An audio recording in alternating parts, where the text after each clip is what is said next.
So I just wanted to make a quick video to go over a recent Abby Johnson video. I know this is the second one of these that I've talked about in as many weeks, but there is something really interesting about the shift in her talking points, and I just wanted to go over some of the recent ones in this video and just quickly talk about the way that she is seeding the culture of her followers with some of our argumentation and rhetoric, even when she doesn't go all the way with it. So, let's check out this video. You can find it on her YouTube, and it's called "This Court Case Just Proved That Unborn Babies Are Human." So let's check it out. Hey guys, Abby Johnson here, and I promise I'm not driving. I'm in the passenger seat, but I was driving. But we just landed from a trip, and I was, scrolling through my feed, and I've been seeing a lot of talk about this case. This woman was tried, and she's going to be going to prison because she did drugs while she was pregnant, and her baby ended up dying, and the baby was, I think, around 17 or 18 weeks. And so, anyway, she's being convicted because the baby died, and she's being held accountable for that.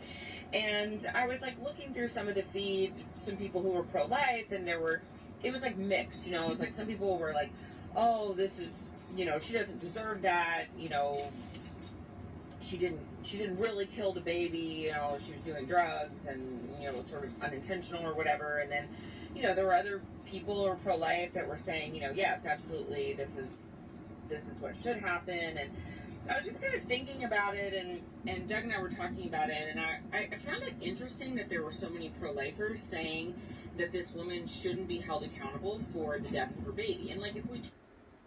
So, this is how she brings in the conversation, and I do agree with what she's saying. When we talk about women that unjustly kill their own preborn children, we will get people that say they do not deserve it for whatever reasons. And then there are others who are more consistent that are willing to say they need to be held accountable for their actions. So this is the track that I'm going on. Step back, and I don't know all the details of the case. I haven't read the court transcripts. I don't know everything. I haven't read everything about it. But like, let's just take a step back, and even if we talk about not this case, let's just talk about, hypothetically, woman is pregnant, and she's doing drugs. She's actively doing drugs, and of course the drugs are unsafe for the baby, and she's doing hard drugs, and the drugs are, the reason that she has a miscarriage.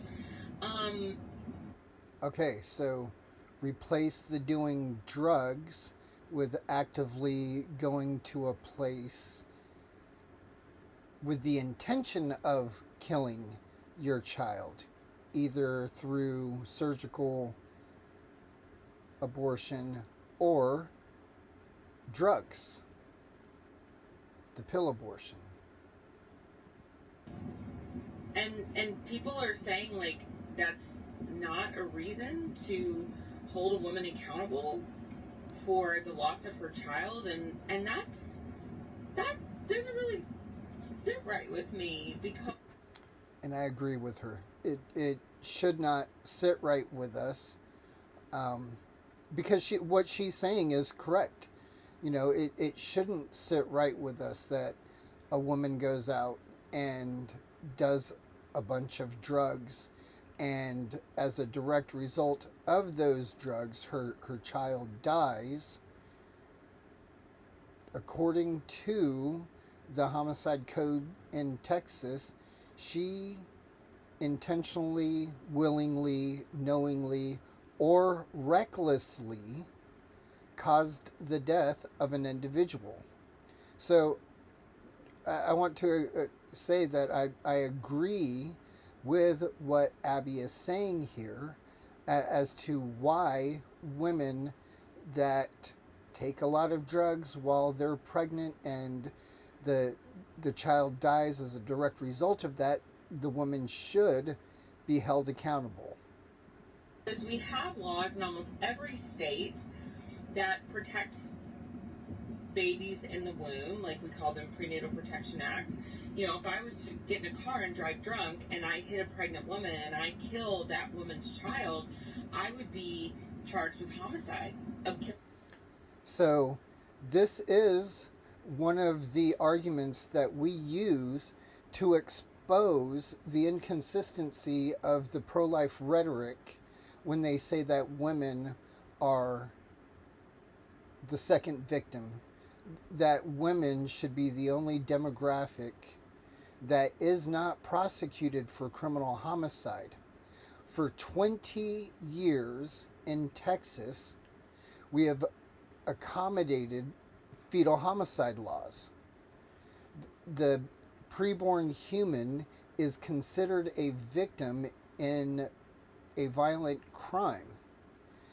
So if a man causes the death of a preborn child in a pregnant woman, he can be charged with criminal homicide. If a woman causes the death of a preborn child in another pregnant woman, she could be charged with criminal homicide. The only person that is exempt from this is the woman that kills her own preborn child. So the argument that she's making here is a good argument, and it is the one that we use to show the inconsistency of the law that says that women don't know what they're doing. They don't have the necessary knowledge or intention that makes a crime a crime. The mens rea. What we're saying is that, yes, culture has influenced all people, men, women, and pregnant women that kill their own preborn child.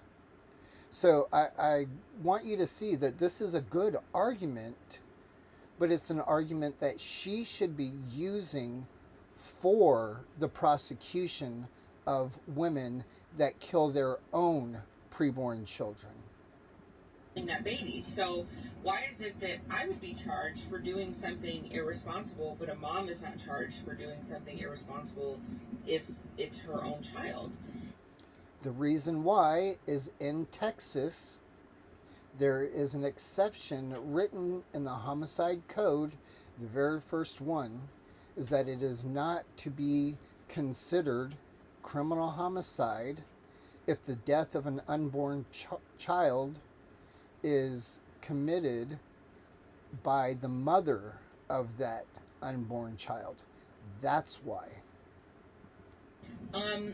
You know, I think that we need to really think this through. And I'm not intending to come down hard on people or anything like that, but understand that people have problems, people have drug problems and whatever, but still there has to be some sort of personal responsibility taken here. Still, a preborn human being is dead because of irresponsible actions, and I 100% agree with what she's saying, and this needs to be applied to women that intentionally go to kill their own preborn children, not just because they're being reckless and doing a bunch of drugs, but because they intentionally go to a clinic, look at a picture of the baby and say, yes, that is the child I want to kill. They think about it for 24 hours, come back and kill that child. Everything that she is saying right now needs to be applied to that woman as well as the woman that is recklessly taking drugs and the drugs end up being the cause of the death of that child. Pro-life movement have to make a decision. Are these innocent human beings in the womb human beings worth protection, or are they not? And that is exactly the question that we ask. She's 100% correct. We need to ask that question and with consistency answer it. Yes, we need to protect these children from men that kill preborn children, women that kill preborn children, mothers that recklessly take drugs that kill their children, and mothers that intentionally go and kill their children at an abortion clinic.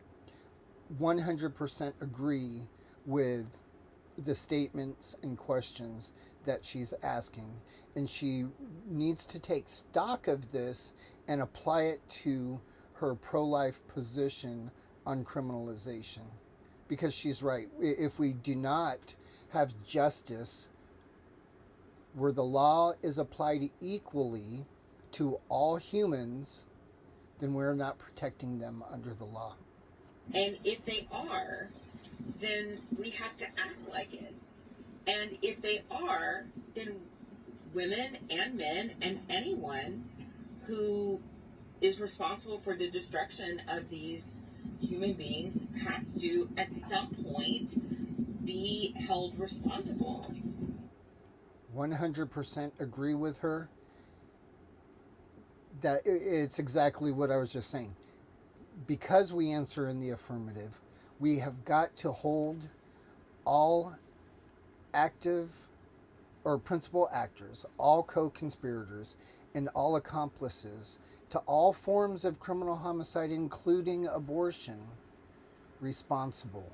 We can't set aside one demographic of people and exempt them from the judicial proceedings or process. If one of those children is lost and is intentionally lost. And so I think this is like a conversation that has to be had. I think that, I think sometimes we get so, and I've been guilty of this too, but I think sometimes we get so bowled over by compassion that our compassion can sort of be misdirected. And I 100% agree.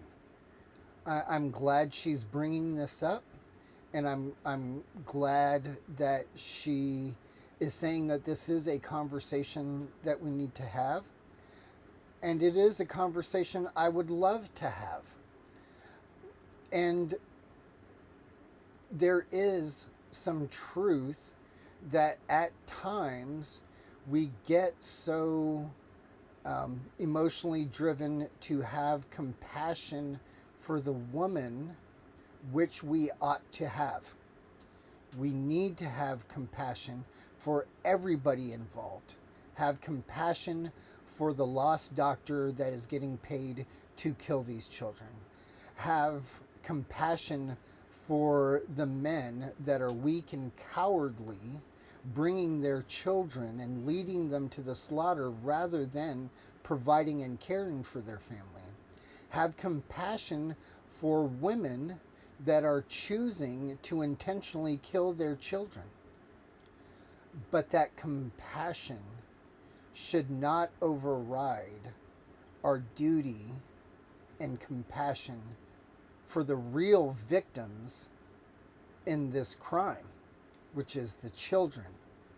And I am grateful that she is taking responsibility for saying, hey, I've done this in the past. Because you know what? I have too. And I think it is good when we recognize that and start evaluating, is my compassion doing more harm to the victim? And is my compassion real compassion is it loving, or is it really hurting the woman? Is the compassion that I think I'm expressing, is it really hurting her? And I think those are questions that we need to ask, and I'm really glad that Abby is doing that right here in this video. And sometimes I think we can become just so overwhelmed with compassion for the mother, which we should have compassion for the mother, that we forget about providing justice for the child. And I think that's an important conversation that we need to have in the pro-life movement, and one that we don't need to forget about. We don't. I agree. That is the conversation that we need to have. One, not only not forget about it, but put it under the rug. I think one of the huge hurdles that we need to overcome if we are going to have justice for all preborn children is this exact conversation. This conversation about criminalization, this conversation about justice for the preborn child, and are we negating that with our overdeveloped compassion?